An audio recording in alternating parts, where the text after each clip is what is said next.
With that, I'll introduce you to the man that's actually going to build this map for us on the ground, Sam. First, I just want to say thank you all for being here. I've worked on a lot of campaigns. I usually work on the campaigns that don't have any money. And so this is really a new experience for me. And it's really cool. We don't even fit in the room. So I'm coming up with all these crazy ideas now that I'm on a campaign that has money. So thank you all for being here. And so we get asked all the time, how do you beat Trump? How do you win this primary? And it starts in these 4 states. And these are 4 states, and they're 6% of the delegates and 90% of the government. And so Iowa, New Hampshire, South Carolina, Nevada, in that order. We've got a candidate, and you've seen this, that I believe is a little bit of a unicorn, right? So typically in presidential politics, a candidate has to pick one of the 2 rural states. We've got a guy that doesn't have to pick. And in fact, we believe that we're going to compete and win in all 4 of these early states.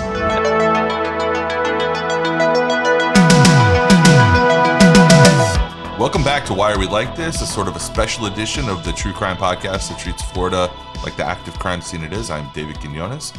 This is a semi-urgent, not urgent enough that we actually did it on the same day, but a semi-urgent, semi-emergent episode, Memorial Day special episode, I suppose. I'm joined, of course, as always, by Tomas Kennedy, my co-host. Tomas.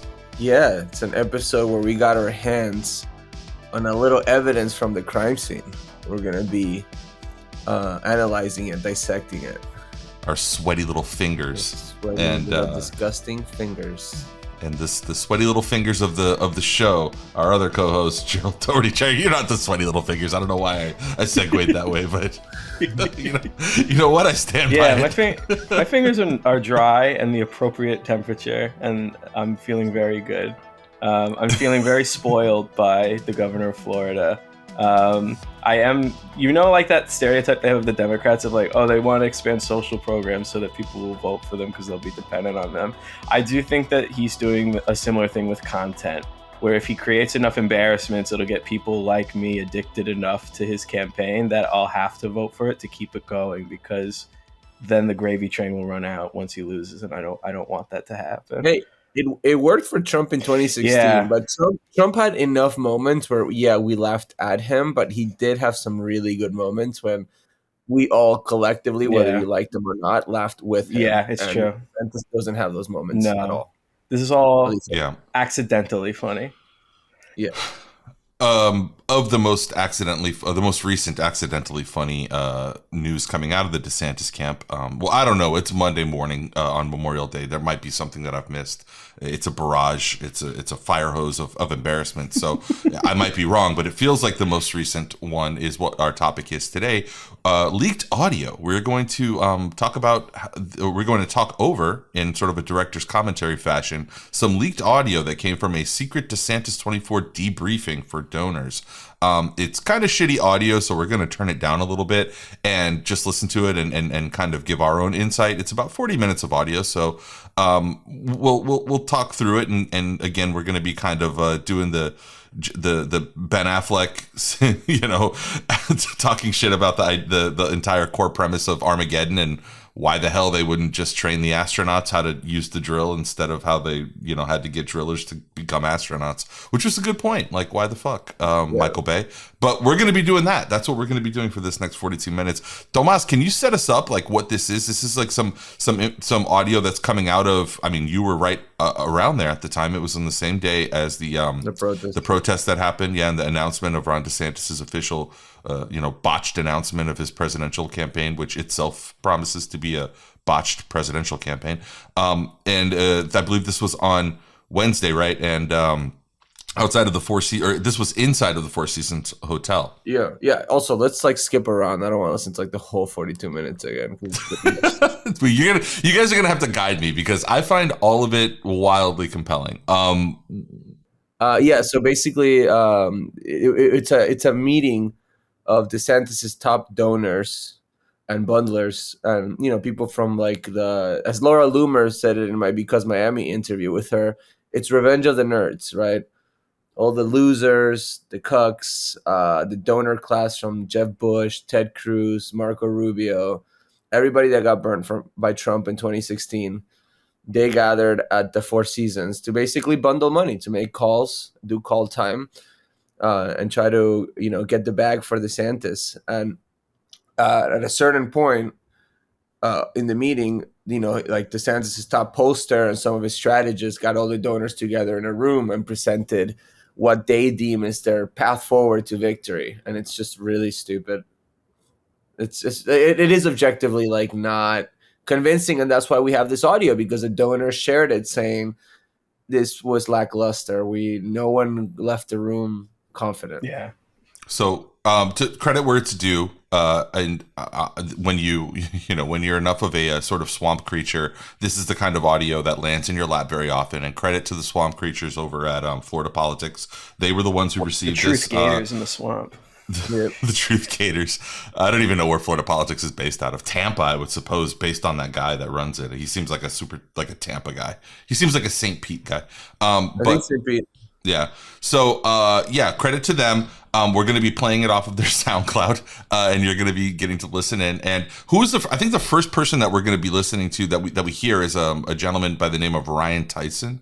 And again, one of these sort of anonymous, swamp Florida Tallahassee creatures that just exists to run polls and create these imaginary bullshit scenarios where somebody like Ron DeSantis might have a chance of winning. So I think without any further ado, we can just jump in and listen to that. Tomas, one thing I wanted to ask as we start to listen to it, do we have any idea who the folks inside of that room are? Is this like actual big money people? Is it their like representatives? Is it the people that like, have to sit on the phones on their behalf? Like what is the makeup of a room like this? I mean, I read some of the names, like Adam Laxalt, who's like, I think the Attorney General of Nevada, was there. Mm-hmm. Ashley Moody was there, who's our Attorney General. Then Adam Laxalt's the former Attorney General of Nevada. Multiple failed gubernatorial candidate too. Yeah, they were just like lobbyists, fundraisers, like party people, consultants. And they were also just like right-wing chuds, like right-wing online grifters, like that guy John Cardillo. John Cardillo, yeah, I know John Cardillo. Yeah, John Cardillo was there. So also, just like goofy right-wing online grifters were there because it's a very online campaign. Do you guys know the story about? But really quick, this is so stupid. I don't want to even spend too much time on it. But do you guys know the story of Adam Laxalt, his parents? No. Okay, no, so not at all. So Adam Laxalt, the Laxalt family is this, incredibly important, and like his I'm gonna fuck this up, but basically Adam Laxalt was adopted, right? He was adopted after being, I think, given up by Pete Domenici, who was a Republican U.S. senator himself, and adopted into another political family, the Laxalts.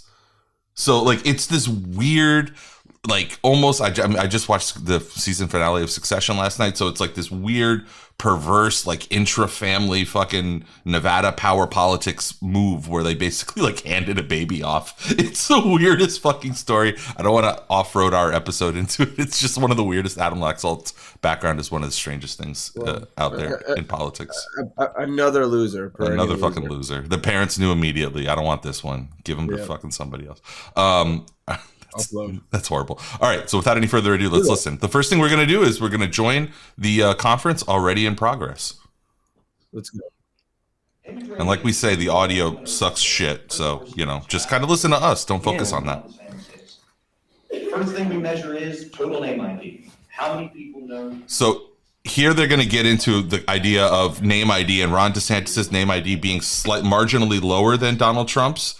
But far more positive than Donald Trump's. Jared, what did you think of that rationale? I think it's very funny. So I don't want to skip too far ahead, but it's the first thing I had. I mean, it'll be, in this first little segment, they say, despite no defense from us, despite the barrage of attacks coming from Donald Trump, despite no defense, our numbers are still very good when you look at our positives and our negatives. And it begged the question, why for so many months was there no defense? If you're saying your numbers are good despite no defense, aren't you saying you owe it to your numbers to mount a defense and what an effective defense would look like?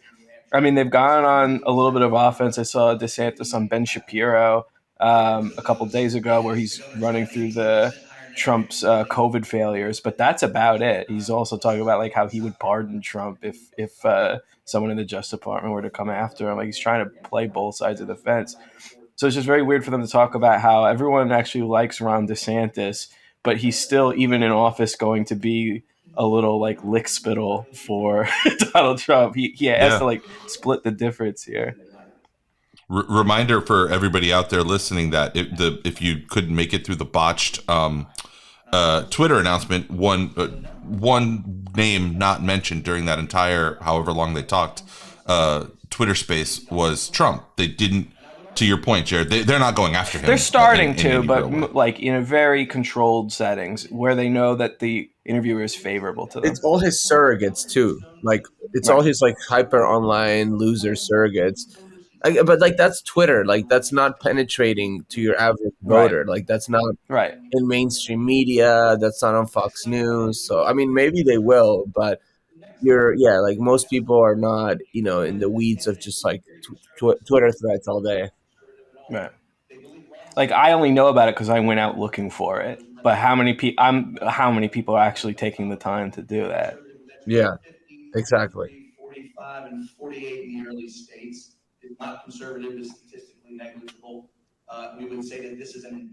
So what they're saying here is that that Ron DeSantis, and I think that help me understand the polarity of this, Tomas, because I think what they're saying here is on their internal scoring, the perception of Ron DeSantis is that he's more like classical, real conservative than Donald Trump, and Donald Trump is more of a like grab bag. You don't know what you're going to get. That's the People like perception that. from the.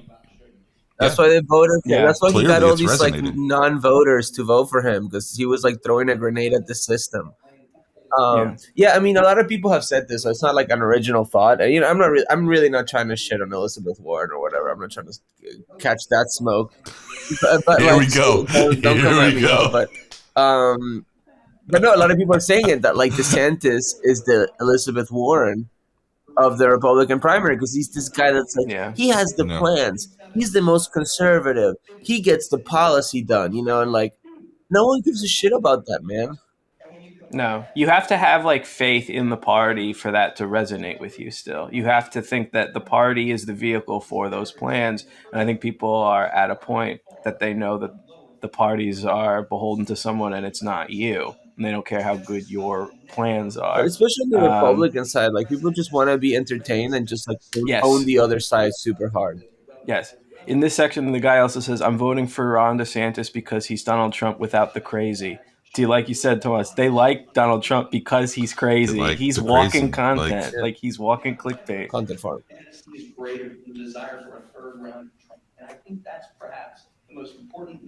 My other favorite was they talk about they kind of shit on the only Trumpers. They're like, oh man, I think we all have someone like that at our Thanksgiving dinner. The people who are only going to vote for Donald Trump. And it's like, for 5 years, that was you. wild how and like if you listen into what they're talking about right now, they contrast the only Trumpers with the never Yes. Trumpers, and they make the never Trumpers for the. I mean, I don't know. I don't see the accompanying visuals or the accompanying PowerPoint deck that's with this, but all data that we've received or ingested over the last 5 or 6 years, however long, shows us that the never Trumpers are just the slimmest of the slice of pie. It's the They're all on tiniest group. MSNBC. It's like 3 people now. Right. It's like the Lincoln Project guys and Yeah. I don't know, like whoever the fuck else. Yeah. Steve Schmidt, Steve whoever Schmidt. else. Right. Who cares? That's my thing. Are these people because the never Trumpers hate the DeSantis people too, though, right? But eventually, are they Yeah. going to like break bread or become associated with each other, or like I don't know? That's an interesting dynamic, and I don't think it's helpful to them. Obviously in a Republican primary. Yeah. I think for them, it would probably behoove them to try to make peace with DeSantis. Because if their whole thing is we don't like Trump, DeSantis is going to try to at least make the case that he can transcend Trump, I guess. Yeah, but I don't think they can because all these like never Trump grifters, like they're getting a lot of money from like MSNBC type Right. liberals, Right. right? So like, if they break too much bread with DeSantis, or they're seen as boosting him, Right. I think they could, backlash. They could cause backlash among their liberal base. There, he just mentioned what you Rightfully mentioned, so. Gerald. He talked about the people who the anecdotal pull quotes from these polls, and the one that was, I like Donald. He's Donald talking about DeSantis, that he's Donald Trump without the crazy. And of course, I want to point out one thing. I don't know if it was explicitly mentioned, but that was a national poll. I don't know if anybody feels in Florida the same way about DeSantis. I don't think any of the right-wing Republican DeSantis supporters in Florida would characterize DeSantis being more familiar with his policies. First of all, they wouldn't consider them to be crazy. Second of all, they would consider them to be successful broadly. They would say, right. They would like, the positioning is different. And it's weird. Like, if you're from Florida, I feel like you know what DeSantis is a little bit better. And if you're on the right, like, it redounds to DeSantis' benefit. I guess I'm saying I think DeSantis could win Florida in the primary. Yeah. Tomas is saying no. Yeah, and I got to say no as well. I just don't see it. I think that's where the campaign dies, is in Florida, same as Rubio. Yep. Oh, yeah. History doesn't repeat itself, but it echoes. Rubio famously came in, I think, third, right? Didn't he come in third here? Or did he come in second in the primary? I think second. I thought he lost to Cruz as well, because Cruz had been surging at that moment, but I don't remember. Rubio only won one county, which I forget which one, but it wasn't I think, was it Miami-Dade? Yeah. I think it was Miami-Dade, and he lost everywhere else.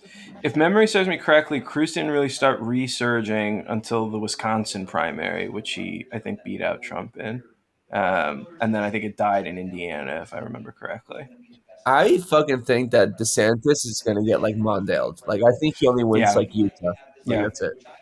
I think that's true. So around this point, to your point, David, and I think we might be around this part in the audio. They are so right now they're basically saying, like, DeSantis, despite no real campaign, despite no real outreach, basically just people knowing him from Newsmax and Fox News articles, he has about 20% support, which means that the more people get to know him and meet him and have him in their houses, and have him touching their stuff and doing forced throat laughs at their just saying what their name is when asked, throwing his head back in completely inappropriate gales of laughter. Yeah, this, to me, if I'm the donor, this is where I'm like, they're rooking me. Is he's at 20% because people's familiarity within the party with him outside of Florida is mediated through interlocutors like Brian Kilmeade and Ben Shapiro and Trey Gowdy and Mark Levin. And you're saying once all of that is stripped away and it's just me and him in a room together, what's going to propel this campaign forward is me realizing how great a guy he is and how much time I would like to spend. They think he's going to win the beer primary. He's going to win the retail part. He's like, it's insane. Yeah. It's insane. It is so delusional. Yeah. Like, bro, Donald Trump, who I hate, but like, this insane sociopath went into that pizzeria in, like, Fort Myers, took a bite of his pizza, started yelling, "Who wants a bite of my pizza?" Yeah. And just, like, the masses of plebs were just like, "Let me get the pizza. Give me the pizza." Then DeSantis just, a voters, like, tells him, like, their name, and he just answers, "Okay," and walks away. Like, I'm sorry, like, that baby bird's not leaving the nest. Yeah. On the pizza thing, when that happened, I imagine if there was, like, a blue cue, that was him sending a signal to Ghislaine Maxwell to keep quiet until at least 2025. Yeah. The "Who wants a bite of my pizza?" It's be the first former federal supermax prisoner ever to be named, ambassador to Israel or something. Yeah, like something. Which part are they in? Let's listen. So the governor raised $250,000 for the congressman's reelection campaign. And we had 700 people in a barn in rural Iowa on a Saturday morning. And I just want to impress on you how impressive that is. There's 5,000 people in the town. And I love when they're trying to tell people you should be. This is the like in the studio audience applause that they're doing, flashing like no. But look, what did Tomas say? That this was going to be Jeb. This was going to be a Jeb campaign. Please clap. Please clap. Yeah. Please be impressed. Go to Cedar Rapids. We go to Cedar Rapids, and he hosts a fireside chat with the First Lady at a fundraiser for the Iowa GOP. This section is all about Ron DeSantis's like early state bona fides, like how popular he is, and specifically in Iowa, as you heard. Does this shit still matter? Like, I mean, I guess it does, but in like, Iowa, yeah.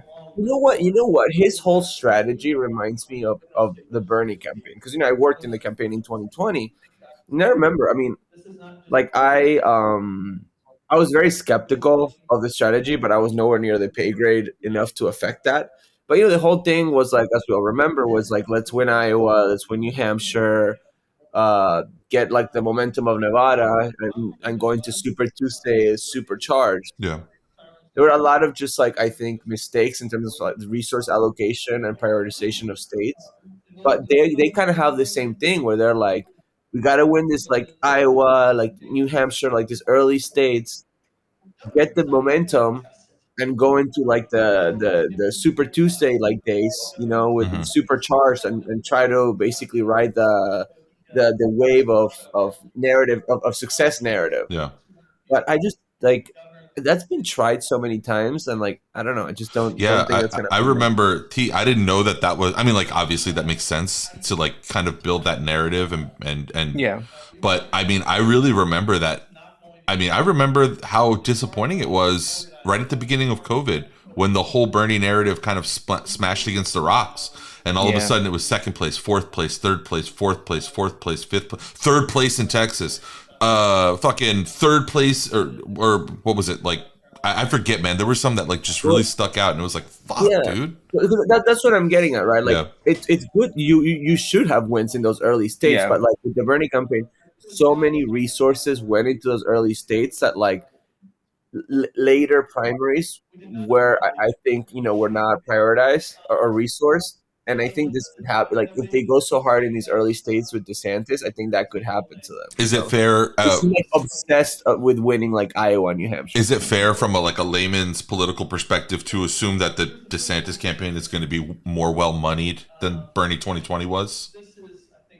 I mean, I think so. Yeah. Yeah. He already has like $110 million. A lot of which he apparently can't touch, which is very funny.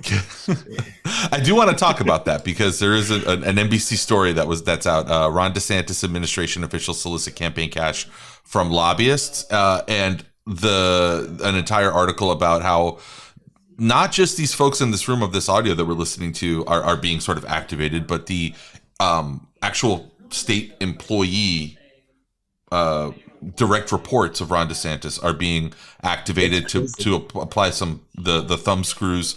This is pretty fucking dirty. I mean, I think some people miss the distinction between like, oh well, he's running for governor, he's trying to raise money. That's fine. That's like, well, I mean, there's a clear distinction, right, Chair? Yeah. No, I mean, like, bro, when I worked for JJR in the state legislature, that guy was like afraid of having somebody buy him lunch, if he went to meet like a lobbyist or whatever. This guy's like using his like official taxpayer funded staff to call lobbyists and special interest groups at a time when like, the budget's being signed and like vetoes are happening. Yeah. And like, and that's corruption. Like, I'm sorry. It's not just unethical and inappropriate. It's corrupt. It's literal pay to play. Yeah. Bills are on his desk in front of him. Extortion. Yeah. The lead from that NBC story, officials who work for Governor Ron DeSantis' administration, not his campaign, have been sending text messages to Florida lobbyists. Why send it by text? Isn't there like smarter ways to do? Like, why I would never put this on paper. Don't give. I guess they don't give a fuck. Yeah, it just doesn't matter. There's no accountability. They've been sending text messages to Florida lobbyists, soliciting political contributions for DeSantis' presidential bid, a breach of traditional norms. Isn't it a breach of law? I don't know. That has raised ethical and legal questions and left many here in the state capital shocked. So yeah, to support what Tomas was just saying. I'm not shocked at all. Shocked. Yeah. All right, let's hear. I'm angry about it, but I'm not shocked. Let's hear what Ryan's saying. In which we have to approach this thing. We can't wait. Early money is the best money, but especially Tell me about it, brother. In order to build the organization that we're going to need to build to allow the governor to win, we got to have it now. Questions? Yeah, I got a few. I got a couple. Yeah. Why are we here? Yeah. Why are we like this? Why are we like this? who could we have them talk to that if they're in Texas or California and help on the ground or help in whatever way you need them from a grassroots effort? Grassroots? No, grassroots. You're asking the wrong campaign about grassroots shit. Ask us about apps and mobile. Yeah. So we're staffing up, but the key to, presidential campaigns don't stop because the candidate stops having something to say. They stop because you run out of money.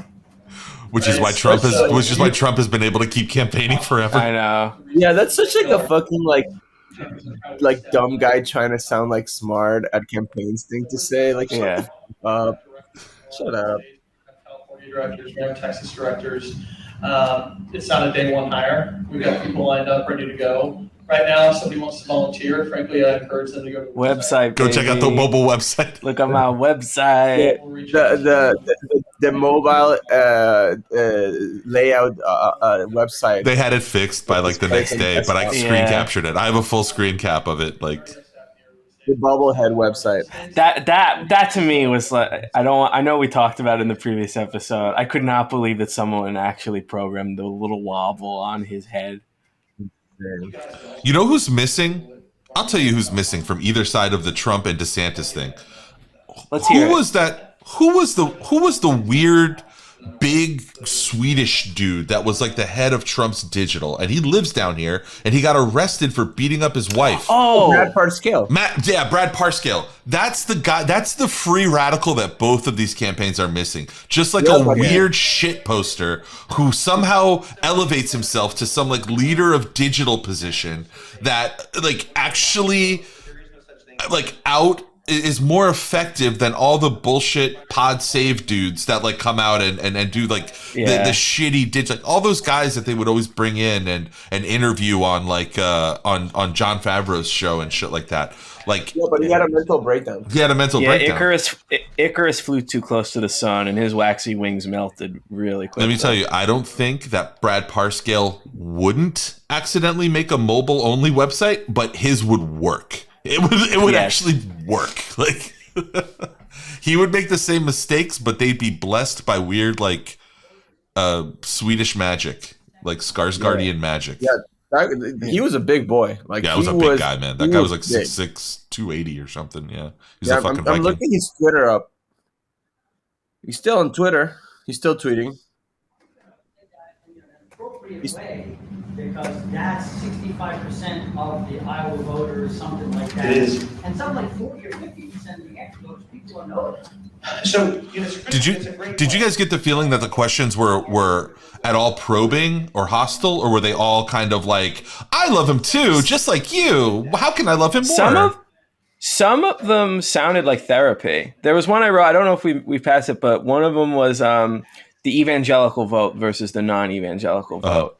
That should DeSantis might have a chance with evangelical voters in the primary because they're turned off by the sex stuff and the just the general hedonism and the invitations to eat the pizza, what have you. It's the whole reason why Tomas says like DeSantis' only shot might be Iowa, like that type of voter. I can't speak to that. I don't feel like I have a finger on that pulse. Like that is a very specific type of person. I'm not going to pretend to know their minds. I can tell you, just being related to them among non-religious, non-evangelical Trump supporters, Trump is a religious figure. Like their whole thing is that God sent him here to save America. There's no amount of good personal behavior that's going to sway them from turning on the Messiah. It's like criticizing the prophet. He's the prophet. Right. He can't be wrong. You're the heretic at that point. Yeah.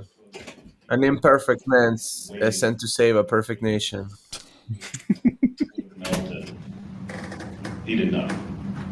And number two, for a campaign team,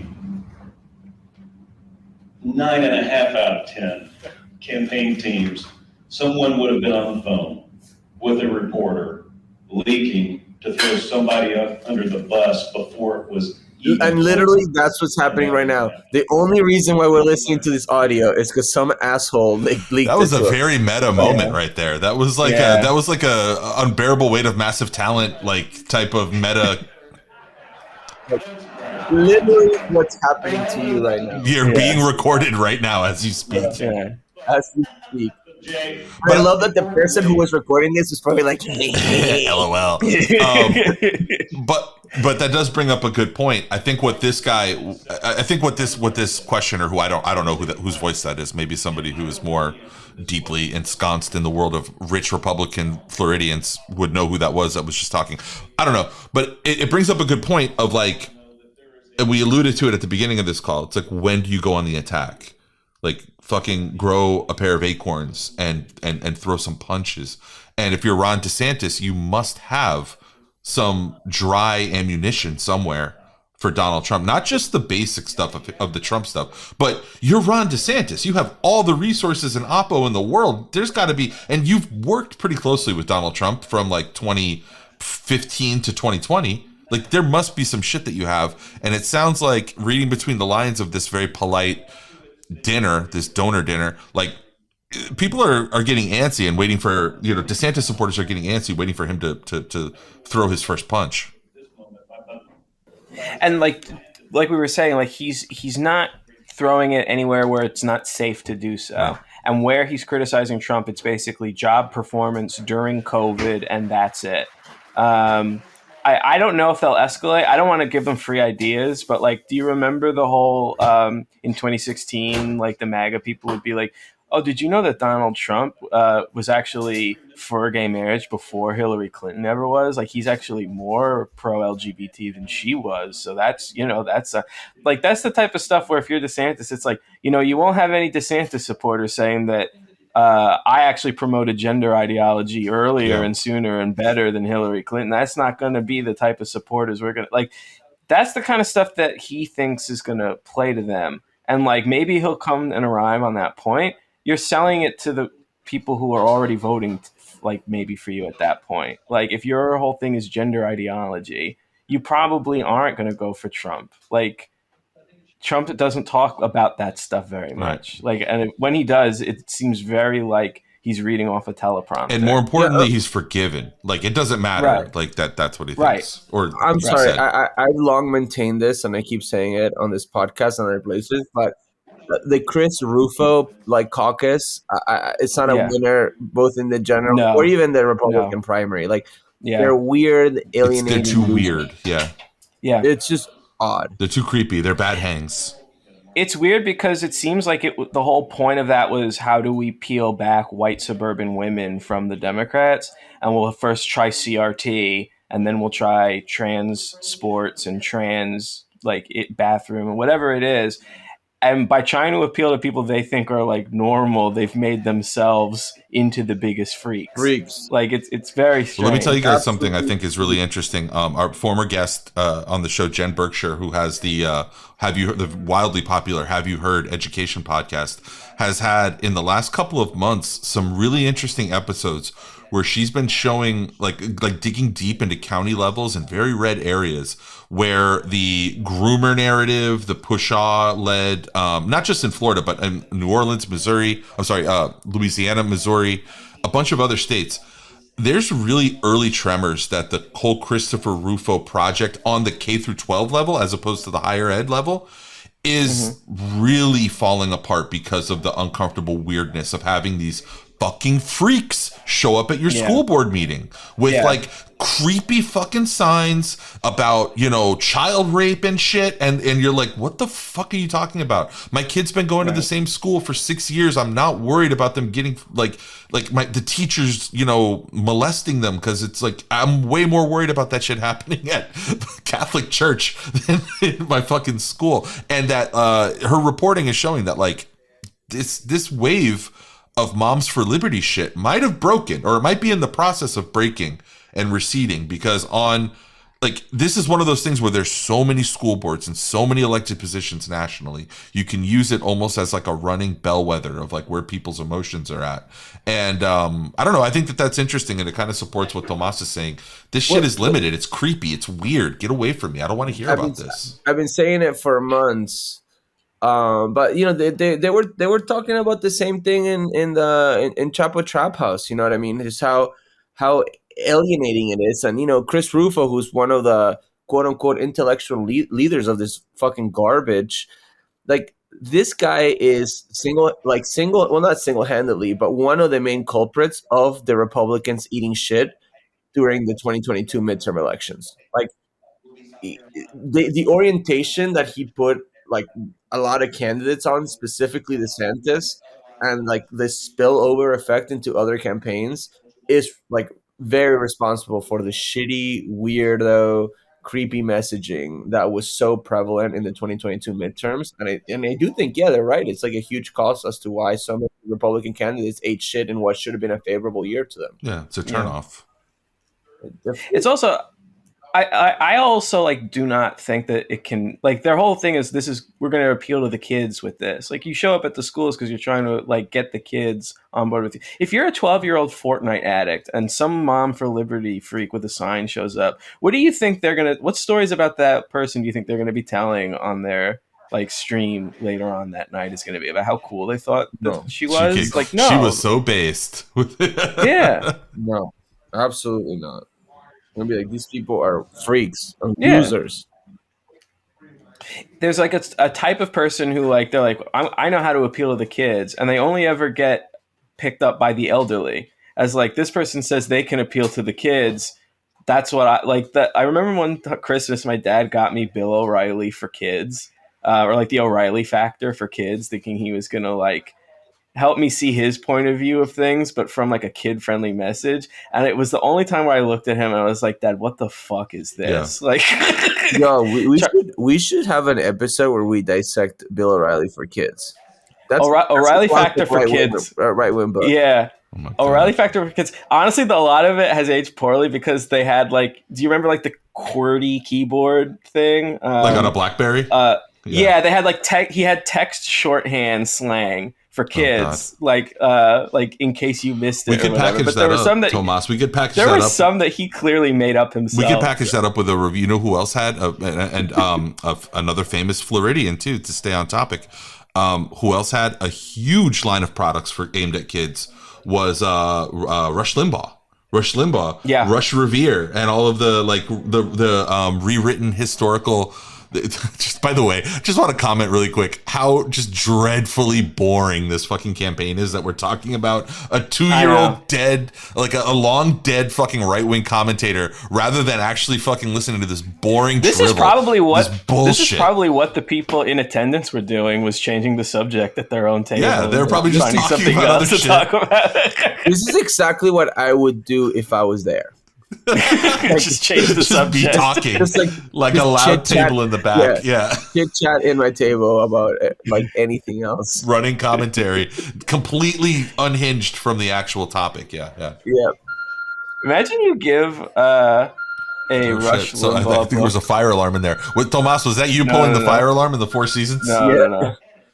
Imagine Rush Limbaugh. You give your kid like a Rush Limbaugh book, and they start like smoking cigars and calling people like epithets or whatever. That would be a very odd for it. It's weird. Where else does that go? I would only do that in the classic kid pattern of like doing the opposite of what your parents try to foist on you. You know, it's like there is a part that we absolutely need to talk about, which is when they get into like the abortion thing. Oh yes, it's so stupid. Do you want to cue to it? What time is that at? Do you have it written down? No, I don't remember. I don't have the time code written down, but I do have the abortion talking point written down. They had one of their talking points be, if someone says that Ron DeSantis banned abortion, you tell them, no, abortion is legal in Florida up to 6 weeks. It actually is legal. So you tell them, no, it's a lie that we banned abortion. I'm like, okay, go to like one of the pro-life conferences or the National Rally for Life, and you tell them that actually abortion is legal in Florida. Yeah, like, what do you? We moved to the middle. Yeah, this is one of those things where, like, again, back to Tomas's point, like that he said on multiple episodes, like that's the kind of thing where you can't land a glove on Trump. Like if Trump was doing that, it would be like the perfect example is vaccines, right? You can't land like Trump should be hated by his own people because of his stance on vaccines, and he's just not. They're just like, well, that's Trump. Well, that's the guy, and they don't. It's no big deal. It is the one lane he has is the vaccines. This is honestly like the one thing where I think he has a little bit of a thing, but it's not going to go anywhere. not in the primary and certainly not in the general, is he sent out all these fundraising emails to his supporters during COVID saying he was going to fire Fauci. He was trying to make that a campaign promise. When the whole reason he kept Fauci around was so he had a scapegoat and someone to point to and say, hey, don't look at me. This is the doctor guy. This is the guy who's up to no good, not me. Of course you would fire. And if you believe his supporters, what they were saying about him, like he's going to put microchips in our bloodstream and track us with Xi Jinping and Bill Gates. Like, how would you not? This is not just a guy who should be fired. This is a guy who should be arrested. And yet you're going and holding joint press conferences with him every day after you had a rally about how you want to fire him. I mean, and you're fundraising off your own supporters saying you're going to do something you know you're not going to do. It's the one lane I think he has is that he was bullshitting his supporters on Fauci. But he's not going to be able to. Basically, it's going to give away the whole game of what MAGA is. Like I've whenever I'm trying to like get a dig, like when people are like talking about MAGA, and I'm like, oh, you mean middle-aged grievance addicts, which like it hits for them because like that is all MAGA is. It's a lifestyle brand for being angry. Yeah, for outrage pornographers. Yeah. But their whole thing is like they like that. They like being told that something's going to happen and then it not happening and then being promised again that it will. They just like someone making promises to them. Like they don't need Fauci in jail. They never needed Clinton in jail. They just need someone to say, I'm going to do it. Right. Imagine in your head. Yeah, that's what QAnon. Imagine in your head that John Legend and Chrissy Teigen are in jail. Are you having a better time? And that, for a lot of people, the answer is yes, I am now. Also, like beyond that, again, I've said this before. People are over COVID. Yes. No one wants to even hear about it. Right. It's in the past. I mean, whether you whatever, like there's still health implications, but just for the average person, as a voting issue, as like an issue if you're running in a primary or something like that to try to bring. It's a fucking bummer. It's a bummer. Yeah, and I think there is a subsection of like the Republican primary electorate that's very obsessed still with the mandates and the vaccines. It's a small sliver, and I think even a bunch of those would still go for Trump. So it overlaps with libertarians. Bummer. It's the people who are preoccupied with like specifically things like mandates and just mandates, whether it be stay-at-home orders, which is like when was the last time that there was like a stay-at-home order or whatever? Like I don't even like that's such ancient history at this point. Like how are you? But I was going to say that those people are basically just like bed bug libertarians, like crazy, like the tiniest sliver of that party. Yep.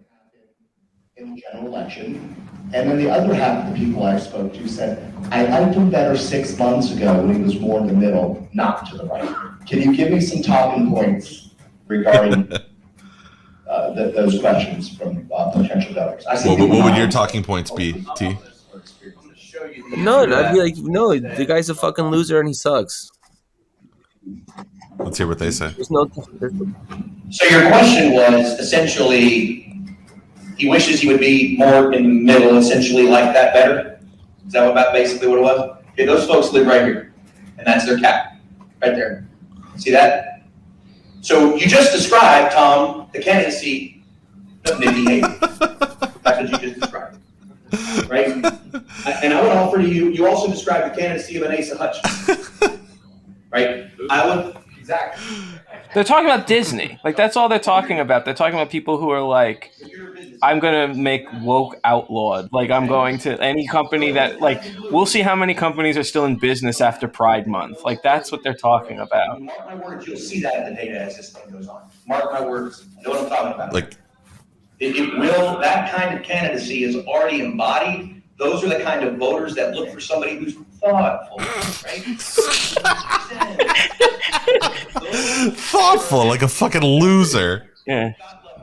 Like a candidate who wipes their ass after they take a shit. I get all that, but we're battling for dollars right now. I'm just looking for some talking points that's all I'm looking for. Just what's a quick lie that I could tell if somebody asks me something? Can I add some talking points to that? Because I think we're talking about micro-targeting on our phone calls. By the way, these guys promulgating these talking points, $1,000 an hour charging. Yeah. In Florida. It is legal in Florida. It has not been banned. most abortions occur with chemical, with a plan B at this point, right? So when you're talking to a pro-choice donor, I don't think just sort of go by and say, look, abortion is legal in Florida. Okay, it is legal in Florida in most of the situations when people have a situation as an unwanted or an unprotected sex situation, they're going to use the chemical abortion. Okay, so basically, these are Who is this for? For the listener, so that we understand what's going on here, is that a persistent questioner who reiterated his question after not getting a satisfactory answer, frankly. And I would imagine that that's where a lot of the narrative coming out of this leaked audio is that, like, oh, people aren't happy with the path forward or the electoral path. They're being told, like, hey, well, fuck those voters. He either altered his question or he sort of like adjusted it or like kind of like pivoted it to being about like, well, it's not so much about it's not so much about him being center versus right. It's more about specifically abortion. Here's how to respond to the question about abortion. Do you guys believe that only abortion is the pivot point for the people who are worried about the rightward? I mean, fuck, how many people can that be? Like 10 people who are worried, who are Republicans who are worried about the rightward lilts? Like, I don't know. It feels like it would be like if you just come at them with like 3 canned talking points about abortion in Florida being mostly chemical and done with prescription drugs, like they're going to be like, it's a defensive talking point. You're on your back foot at that point. You need to make the case that abortion is murdering babies and we don't want it to happen anywhere. But the problem with that is that position ate shit in the midterms. Right. Like anywhere where it was on the ballot to get it banned in your state, it failed. In Kentucky, they had to like have the attorney general just shove it down people's throats anyway, even though I think it went down by like 2 points in Kentucky. Yep. And they just said, all right, well, the attorney general is just going to work his magic and make it happen anyway. I get like there'll probably be a lot of donors who are skittish about like, what are we doing in a post-op They've had climate? a year to figure this out, Jared. Exactly. Didn't they get their dick kicked in like Kansas or something like that a year and a half ago? Like they should have had this information figured out by now. These are general election concerns. They have one concern and one concern only until they get the nomination, if they get the nomination, and that is, how do we deal with Donald Trump? The fact that this guy said he had a pro-choice donor on the phone, worried about what we're going to do about like messaging in a post-Dobbs climate, I think he was bullshitting. I think he was just like memeing. I cannot imagine that the DeSantis team on day one of a fundraising call got on the phone with someone who is pro-choice and said, I would love to vote for Ron DeSantis, me being a pro-choice man, but what are we doing on abortion? That just sounds like nonsense to me. Who was he talking to? Fucking Tom Wamsgan from fucking Succession. Yeah. Speeches, I just haven't heard it as much. Yes, it is. What you just said, you haven't heard it as much. It's not as sexy for the press to talk about. Yeah, I know. It's not as sexy to talk about Ron DeSantis just because he's so hot. It's hard to like keep your boner down. Yeah. But we all know with every week that goes by, the importance of that issue goes up. And we have a very robust national economic strategy, right? You're going to be very impressed by. Impressed. You're impressed. You're impressed. You're going to be very impressed at your inability to get your home insured, living in Iowa. Like the rest of the campaign. But we absolutely, the important thing, we understand the importance of the issue. It's going to be a critical piece of the messaging go forward, not only because it'll become more necessary because the economy is going to get worse, but it's an important piece of revitalizing the country. So I think they're talking about here the contrast that they're going to try to draw between DeSantis, to Tomas's point earlier, that he's the guy with the plans. He's got the plans, right. And Trump had no plans. He had all this great talk, but he never actually, made anything happen. It isn't because this is not totally different from what Trump sounded like in 2016 when it came to his plans, which is like, We've got something on healthcare that I think a lot of people are really going to like, and you're going to see it and you're going to say, wow, it's going to make your head spin. And I think a lot of people are going to be very happy with what we're going to be doing in terms of healthcare and with doctor and with baby, frankly. Yeah, baby. Family. This is just something like someone making those same promises, but they're lying to you. Yeah.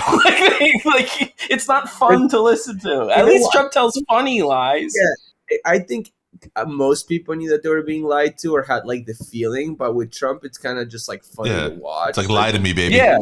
It's just Right. away. Have you ever been in a situation where someone owes you money and they say like they're gonna get it to you, and then the day they're supposed to get it to you, they're like, "Oh, dude, I had it, and then I had it. Oh my!" And it's like the story at least becomes at least a funny part of your day, where like, okay, I didn't get the money back, but at least I have this bizarre lie that I can tell to other people who have nothing to do with the situation. Be like, want to hear about my day? This guy stiffed me for whatever, but he gave me this insane stuff. That's Trump. He's the guy who is at least going to give you a funny bullshit story. Whereas Ron is just like, we'll have it tomorrow. Today didn't work out. We'll have it tomorrow. You're gonna love it when we have it. You're gonna be very impressed with what we have tomorrow. Believe me. Correct. We're getting to the end. Oh, I see your question. It's not, but I would answer your question. The indictments are not impacting along gender lines. They're impacting along ideological at best. Thank you, guys. We'll be here all day. Thank you. Thank you for I taking wouldn't the time. count on it. I mean, so we kind of talked over most of it, which, you know, honestly, fine. Who fucking cares? It was incredibly boring with a few prompts. Was there anything that you guys had taken notes on that we didn't get to talk about during the audio? Maybe we talked over. I think we talked over the vast majority of it, but like, was there anything? One that his print. They said people are going to line up to vote for Ron DeSantis because they see that his principles resonate with the rest of this country, and like we kept beating on the Rufo thing, but it's like, do you actually believe that? Like, do you think 2020? They're basically betting 2022 was a fluke. Rufo actually had a great strategy and it didn't work for some other. I would actually like to hear. I think this kind of hinges on what story did Rufo give the donors as to why they ate shit in 2022? Yeah. And why did DeSantis buy it? That to me is, I mean, I'd like to be a fly in the wall back in time on that conversation because clearly they're buying whatever Rufo is selling, unless that's all they have to buy. Yeah. Bizarre. What? Like Rufo must have had a story compelling enough for them to take another chance on him. What is the thing?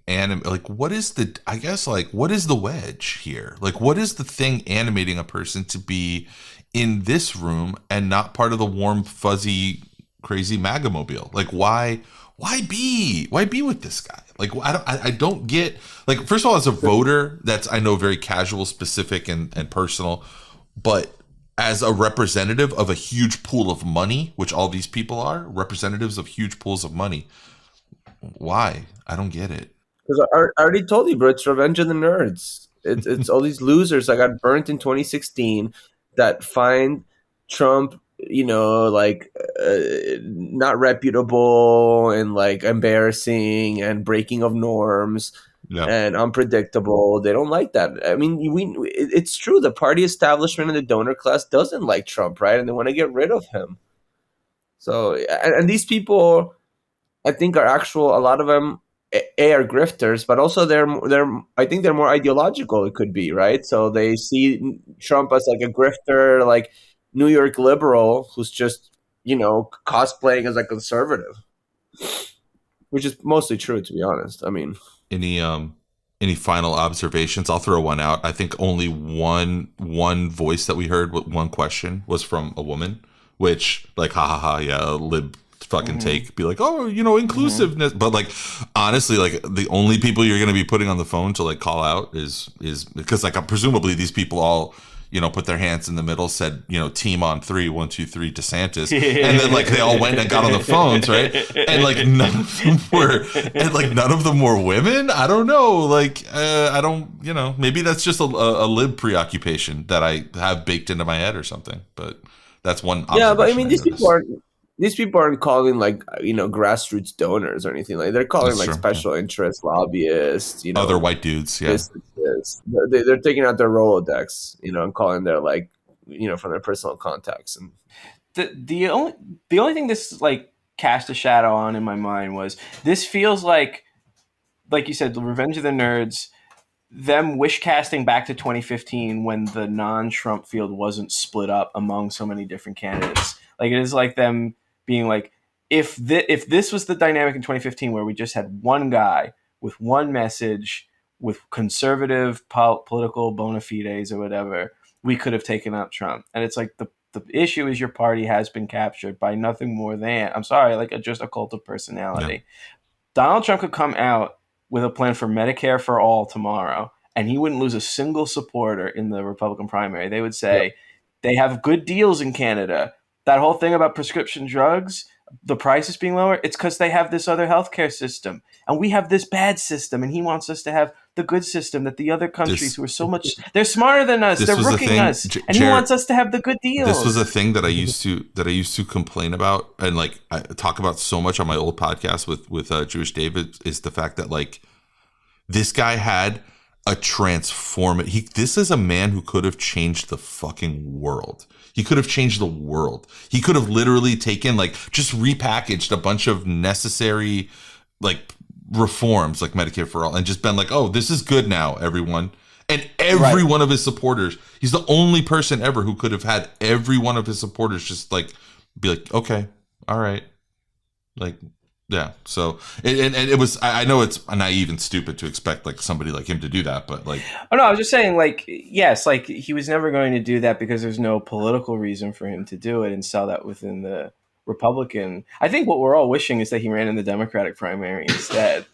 Like, yes. I think that is, like, if only Trump had good politics, he could have literally, like, created a third pole within America. Or even if he just had the right devil on his shoulder that was like, oh, forget about having a chapter in the history books. Do you want to be on the cover of the history books? You know, just some shit that would get to him and be like, oh, you know, you could, because I guess the point, the reason that I'm bringing this up coming out of this audio we just listened to is I think the key difference between these two candidates is that one is bulletproof in a like David Koresh kind of way, where it's just and the opportunity that presents versus the one who's just a big squishy fat target that is the opposite of bulletproof, like super vulnerable to all types of attack.